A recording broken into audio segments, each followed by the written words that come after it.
World War II left an indelible mark on the Netherlands. The nation emerged from the conflict physically and emotionally devastated. Cities lay in ruins, the economy was shattered. The Dutch people faced a long road to recovery. The war's end did not bring an end to their struggles. The winter of 1944-45 brought about the Hunger Winter. Food shortages were rampant. The Dutch people faced starvation. The Dutch spirit, however, remained unbroken. They displayed remarkable resilience. The people of the Netherlands began the arduous task of rebuilding their lives. The nation's recovery was slow and painful, but the Dutch people persevered. They were determined to create a better future.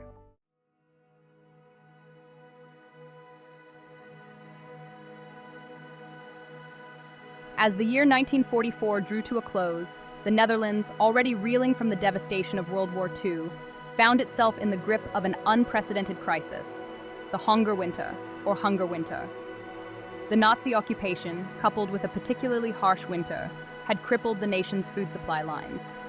What was once a land of plenty, known for its agricultural abundance, now faced a stark reality of empty plates and gnawing hunger. The winter of 1944-45 became a chilling testament to the fragility of human existence.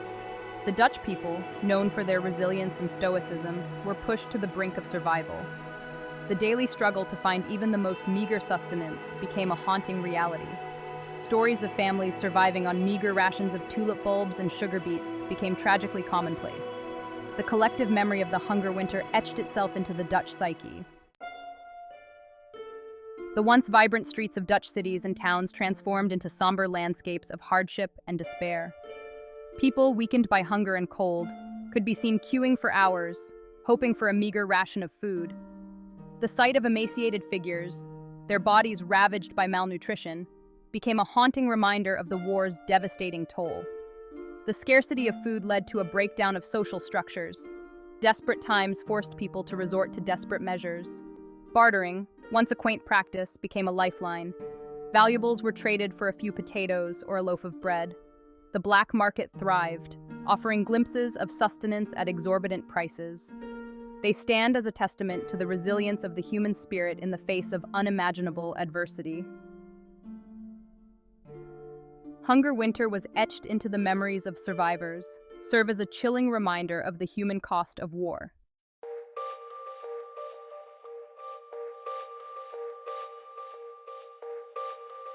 The physical scars of war, though readily apparent in the rubble-strewn cities and devastated landscapes, were only one dimension of the Netherlands' ordeal.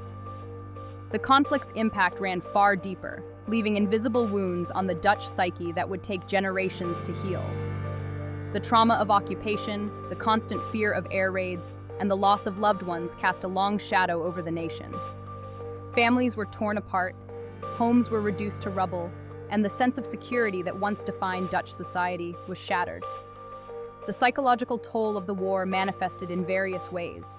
Survivors grappled with post-traumatic stress disorder, haunted by memories of violence and loss.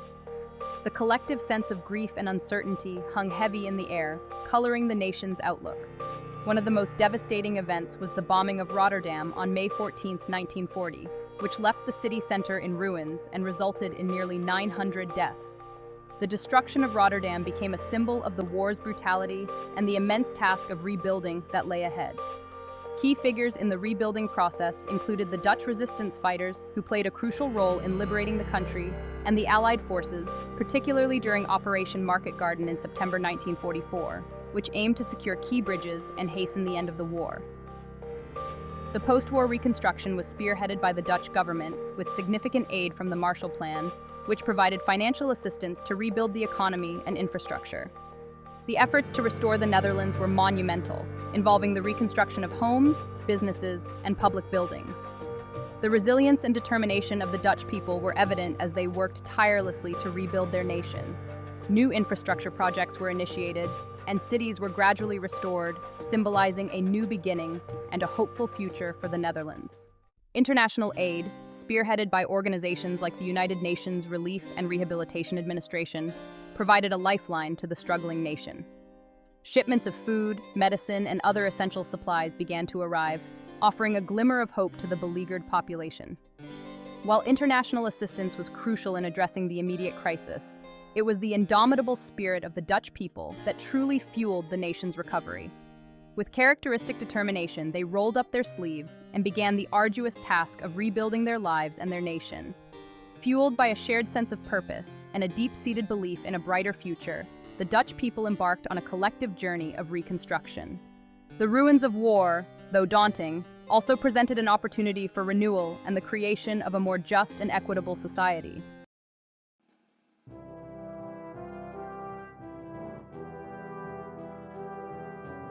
As the Netherlands grappled with the immediate challenges of post-war recovery, a profound transformation was underway on the global stage. The once unshakable foundations of colonial empires were crumbling, swept away by a rising tide of nationalism and self-determination. The Netherlands, with its vast overseas territories, found itself at the heart of this historical upheaval. The Second World War had dealt a significant blow to the concept of European colonialism. The war weakened European powers, including the Netherlands, no longer possessed the resources or the moral authority to maintain their vast empires. Moreover, the war had ignited nationalist sentiments in colonies worldwide, fueling the desire for self-governance. The rise of the United States and the Soviet Union as superpowers further weakened the grip of European colonialism. These new global players championed the principles of self-determination and national sovereignty, putting pressure on European nations to relinquish their colonial possessions. For centuries, the Dutch East Indies, a sprawling archipelago in Southeast Asia, had been the jewel in the crown of the Dutch Empire. Rich in natural resources from spices to oil, the Indies had played a pivotal role in Dutch economic prosperity. The relationship between the Netherlands and its colony, however, was complex and fraught with tensions. The Dutch presence in the Indies had been marked by a system of colonial exploitation. While the Dutch profited immensely from the colony's resources, the indigenous population often endured harsh living conditions and limited opportunities for advancement. The Japanese occupation of the Indies during World War II further strained the relationship. The Japanese, eager to exploit the region's resources for their war effort, had undermined Dutch authority and fueled nationalist sentiments among the Indonesian population. With the defeat of Japan in 1945, the Dutch sought to reassert their control over the Indies. The Indonesian struggle for independence was met with a mixture of support and opposition within Dutch society. While some recognized the legitimacy of Indonesian aspirations for self-determination, others clung to the belief that the Indies were an integral part of the Dutch realm. The Dutch government, initially reluctant to relinquish control of its prized colony, engaged in a series of military campaigns to quell the Indonesian independence movement. These actions, however, proved futile and only served to strengthen Indonesian resolve. International pressure, particularly from the United States, mounted on the Netherlands to grant independence to Indonesia. The Dutch, facing economic challenges at home and diplomatic isolation abroad, were forced to reconsider their position. In December 1949, the Netherlands formally recognized Indonesian independence, marking the end of over 3 centuries of Dutch colonial rule in the archipelago. The loss of the Dutch East Indies was a watershed moment in Dutch history. It marked the end of the country's colonial ambitions and forced the nation to confront its imperial past and redefine its place in the world. For many Dutch citizens, the Indies held a special place in their hearts. Generations of Dutch families had lived and worked in the colony, and the bonds between the two nations ran deep. The decision to grant independence, though necessary, was accompanied by a sense of loss and nostalgia. The return of Dutch citizens from Indonesia, known as repatriates, presented significant challenges for the Netherlands. The government faced the daunting task of integrating a large influx of people into Dutch society, providing them with housing, employment, and a sense of belonging. The process of decolonization was not without its complexities and controversies. The legacy of colonialism, with its inherent inequalities and power imbalances, continued to cast a long shadow over the relationship between the Netherlands and Indonesia.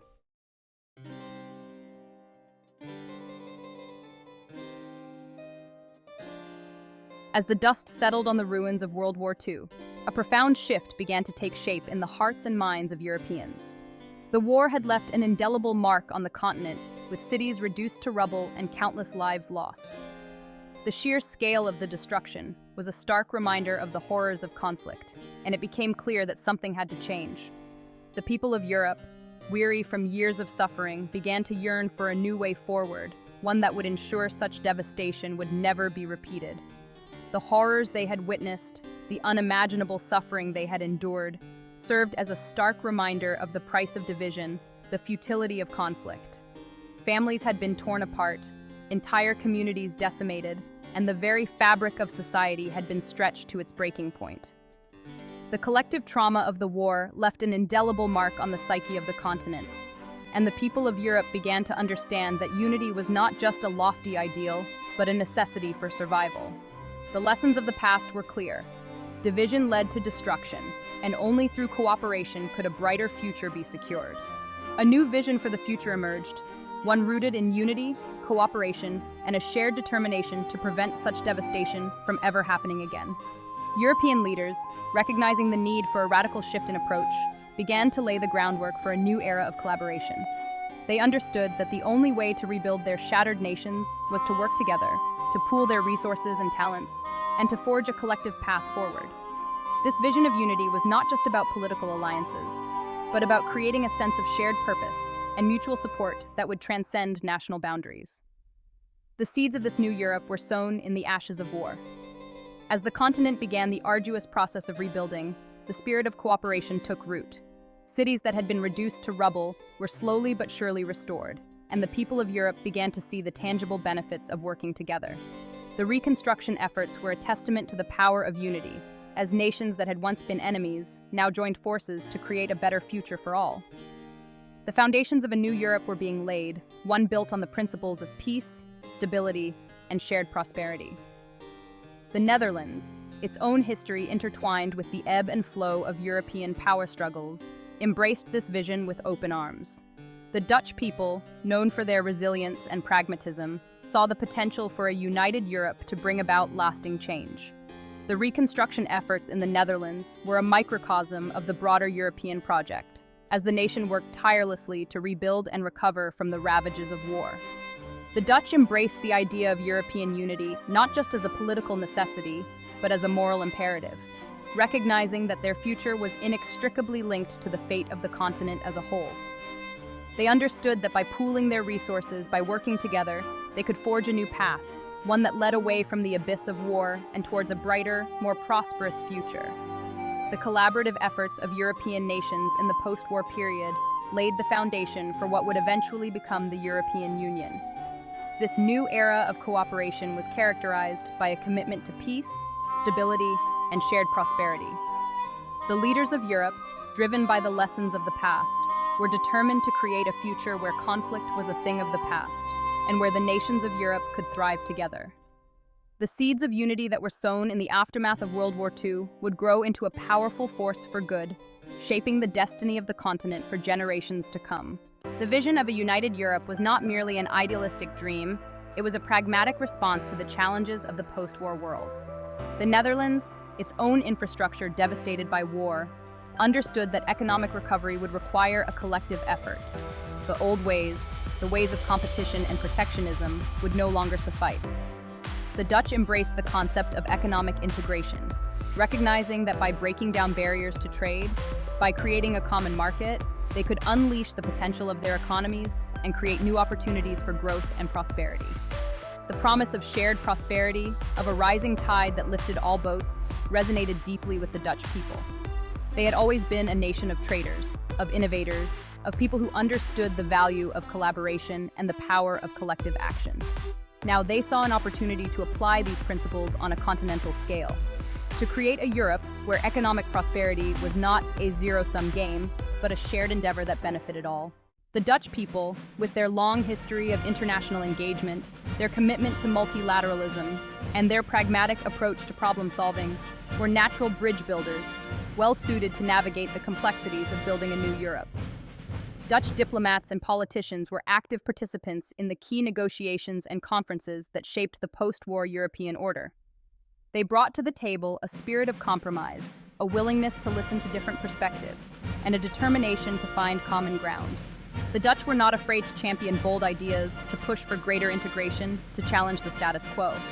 They understood that building a new Europe would require vision, courage, and a willingness to break with the past. One of the key milestones on the road to European integration was the establishment of the European Coal and Steel Community, or ECSC, in 1951. This groundbreaking initiative, born out of the ashes of World War II, sought to bring together the nations of Europe in a spirit of cooperation and mutual benefit.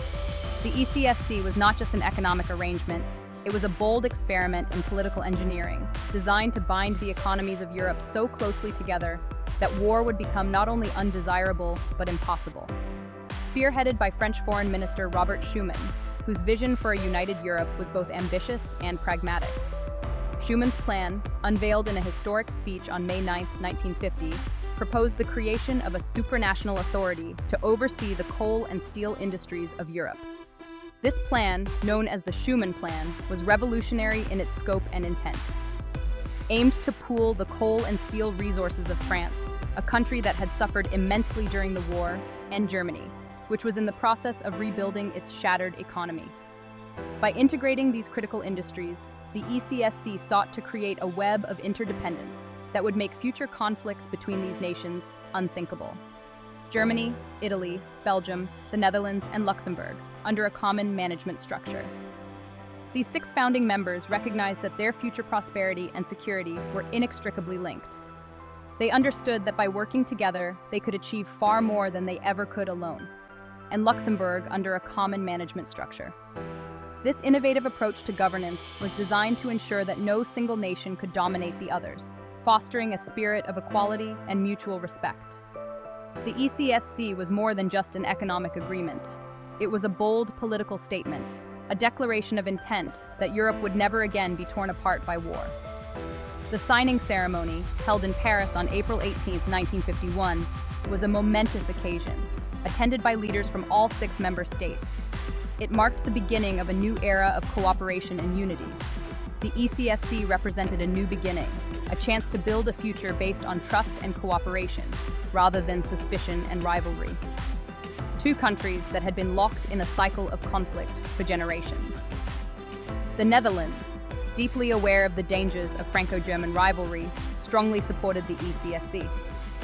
The Dutch government saw the ECSC as a crucial step towards securing lasting peace in Europe, a way to ensure that the horrors of war would never again be visited upon their continent.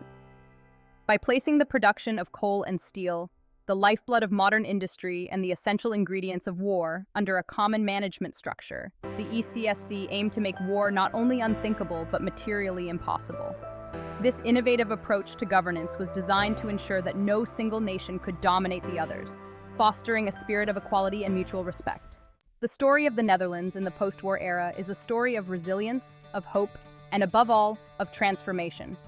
It is a story that resonates far beyond the borders of the Netherlands, offering timeless lessons about the importance of unity, the power of cooperation, and the enduring strength of the human spirit. The Netherlands' journey reminds us that even in the darkest of times, hope can flicker, resilience can blossom, and transformation is possible. It teaches us that the path to a better future is paved with cooperation, with a willingness to reach across divides, to build bridges of understanding, and to work together towards a common goal. As we navigate the complexities of our own time, facing challenges that often seem insurmountable, the Dutch example offers inspiration and guidance. It reminds us that the human spirit is capable of remarkable feats of resilience, and that by embracing unity and cooperation, we can overcome even the most daunting obstacles and build a brighter future for generations to come.